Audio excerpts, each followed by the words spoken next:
He's a sweet, special little angel, a butterfly with a heart of gold. And he's been talking about this story, or talked about it yesterday, and it's been ongoing for a little while now. It involves a beloved YouTuber that I was personally a fan of, even made a video on him a long time ago, and a YouTuber that I'm sure many of you have probably heard of before.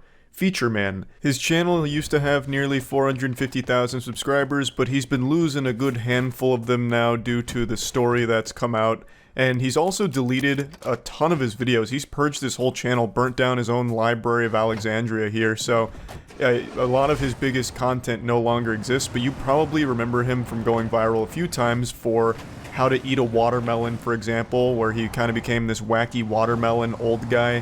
He really broke the magician's code with that video. He opened everyone's third eye to the truth, the optimal way of attacking a watermelon and consuming it. And his whole channel had always existed in this limbo, this fabric between dimensions, between realms of, is it satirical or is this guy serious? He's an older gentleman, and people are wondering, is he geriatric, is he senile? Because his recipes, and that was the main bulk of his content, was like goofy recipes, were always unhinged. Like digging out a hole in a watermelon and dumping fucking onion powder and a shoelace in it and being like, yep, this is a good watermelon recipe, or a fucking pack of Vienna sausages and then putting mustard on it and then slamming it in between 5 pieces of bread and then putting sprinkles. Like all kinds of crazy shit, really. And for a long time he cultivated an audience where they were laughing along with him. But now nobody's laughing after a series of investigations conducted by the community revealed a very fucked up past. It turns out he's not some innocent, wholesome octogenarian just posting YouTube videos and he's a good saint or anything. He's actually just evil. He, in the past, was facing 3 consecutive life in prison charges due to infamous crimes against nature for his sexual contact with minors. And after this information came to light, Feature Man himself even posted a video, which he has now deleted, where he kind of tackled all of it head-on while tiptoeing around the actual specifics of the case. I'll play some clips from that for you real quick.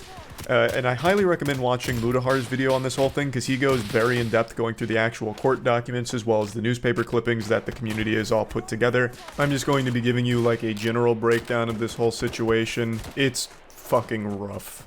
About 1977, I became involved with the court system once again. I was arrested, I was tried, I was convicted by a jury, and I was sentenced.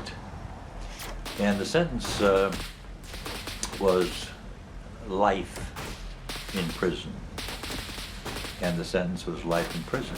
And the sentence was life in prison. Three lives in prison. Knowing what I know now about this man, I can't even listen to him without getting the heebie-jeebies. The way he's talking here sounds like Palpatine when he's going over the Darth Plagueis the Wise story to Anakin.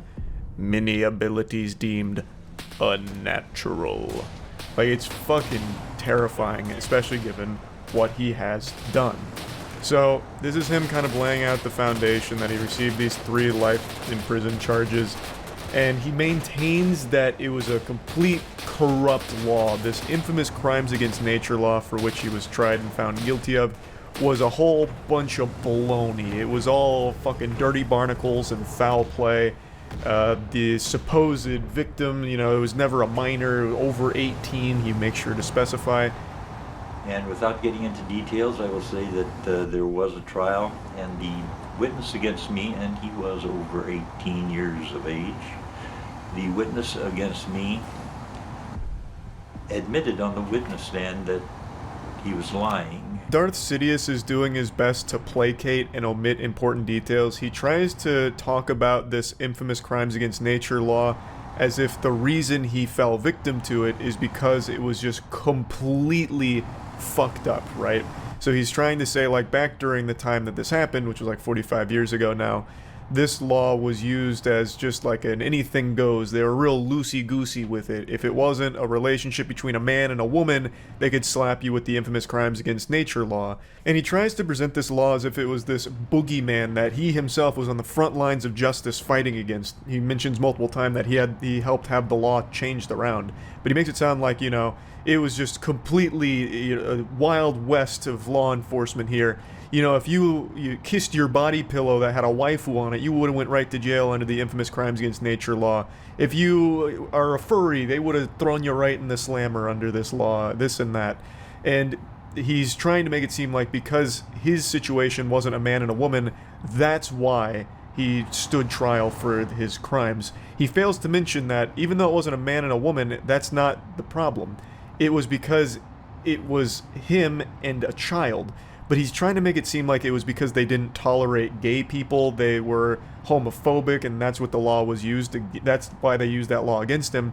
He just continues to omit the fact that it was a minor. Him saying that the witness was 18 years old is extremely misleading, because while the witness may have been 18 at the time of that trial, he was not 18 when he was a victim of Tom. He was a minor. This happened years later when he was on trial and was 18, but when the actual yucky events happened, he was a child. So Tom, in this entire video here, tries to play himself off as a victim, but also narcissistic in that he celebrates his victory over this whole case and how he gets off with barely even a fucking slap on the wrist for all of it. It's fucking sickening. Like, at the end of the day, obviously this isn't an interaction between a man or a woman, but it's also not an interaction between a legally aged man and another legally aged man. Again, reading the court documents, it involves a minor. Reading the news clippings, it involves a minor well under the age of 18. Well, why not include that into the situation? Again, without getting into details, I can see why he wouldn't get into details, because there is no actual defense. This boy to a room to introduce him to the guitar, a musical instrument. But the session ended in the first act of oral copulation. So again, it only says the first of several acts. It wasn't just one, it was multiple. Now, I bet you're wondering how he was able to weasel his way out of this sentencing. 3 life sentences, that's not exactly small potatoes by any means there. That's not like a you wouldn't download a car situation where you're pirating John Wick 2 or whatever. This was very big, and he was able to wiggle his way out due to a fucking technicality. One that I still don't fully understand how he was able to pull off.